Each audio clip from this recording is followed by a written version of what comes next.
Hey guys, a quick question. Why is it that it takes so much more courage to do the right thing than the wrong thing?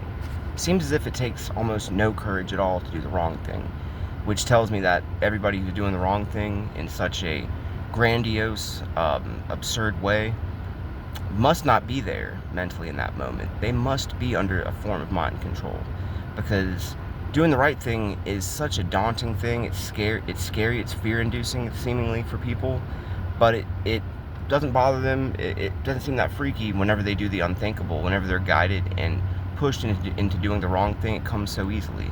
It blows my mind. The one thing to remember is that this is all a product of gradual assimilation and lowering of the bar in every single sense of the word. People are literally playing limbo with evil, dangerous people who have too much control, and the power of their suggestion certainly does rule people and guide them into the worst things. They just don't experience the detrimental side of that until much later on.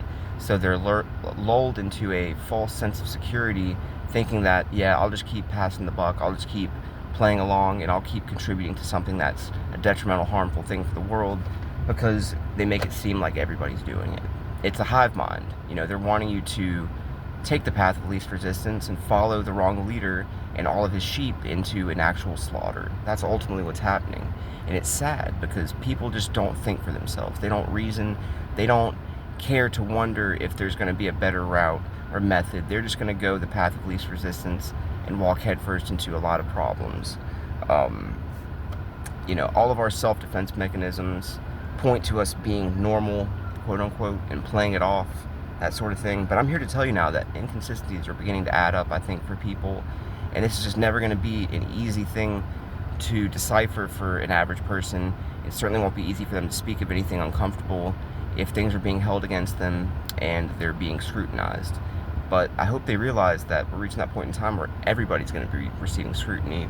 Things are going to be petty, and people are going to hit low. It's that type of world where people are going to be scrambling to cover for their actions. They're going to be quick to point out other people's flaws, but they never fail to realize that when you point that finger, there's three more pointing back at you. So everybody's going to just be making the wrong decisions and doing things the wrong way, and we're all going to get the wrong result. We're not going to have a world that's livable or fun whenever we're taking away all the best pieces of the puzzle and expecting that it's still going to paint a picture. It won't. It truly won't. Functioning normally in this world, if you want to call it that, is going to require living in a false reality that completely denies logic and any uncomfortable truth that's presented that points to problems with society and culture. It's just a theme. It's things that I feel and sense and notice, and I happen to know that deep down that there's going to be some really off the wall, outlandish shit that occurs as a result of too much systematic dysfunction over time. When you take things away, when you ruin the potential of what things could be, then you're going to have an outcome that's unfavorable, period. And it's just all a toxic avoidance that's going to culminate badly, and nobody's going to care until that hour and day of reckoning is upon us, pretty much. Many people, though, do know how bad this ultimately is, and they've become soulless and without emotion in regards to the level of human suffering that actually is occurring that we may not ever see, as well as the hedonistic and harmful people that are engaging in these practices, and they have just little regard. Quite frankly, people have changed, but they can't seem like they have almost ever. We're not seeing people behind closed doors. I take that back. There are people that are seeing them, but they shouldn't be able to recall what they know because of the nature of how they know, if you know what I'm saying. But there's always going to be a vested interest in keeping the base level matrix going. These Luciferians and cult members in our society, they're needing that false reality and things being too weirdly normal to point to in order for their opportunity to retain control and get away with twisted, devious things that are quite satanic.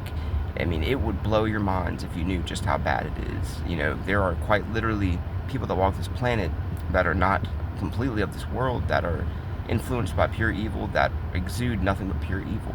They just don't wear that side. They don't show that side of you all the time. They're not always wearing that mask. Sometimes it falls off and you catch people's true intention. You get a small dose of who they really are, and it ruins the false reality, doesn't it? To imagine people in this society functioning, but yet doing the most twisted, evil things, it creates a duality that most people can't comprehend.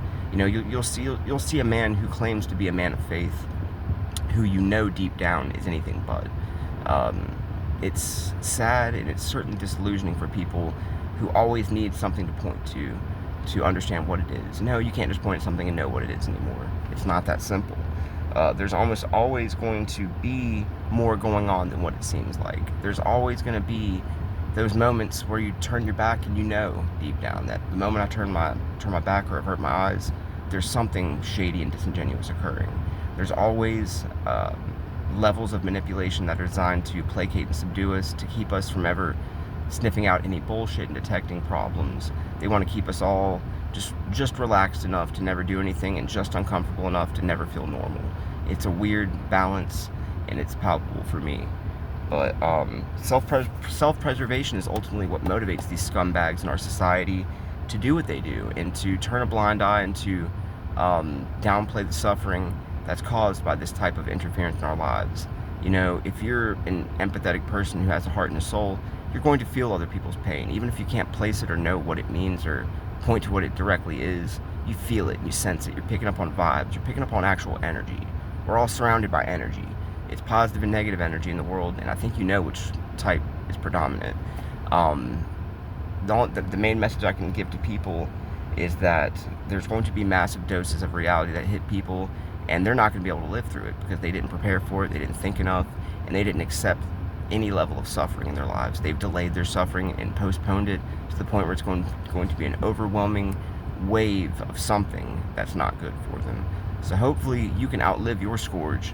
They simply won't, because they're not emotionally intelligent, and they're not practical, and they're not altruistic enough. You have to have some of that within you to retain what I would deem being a human being.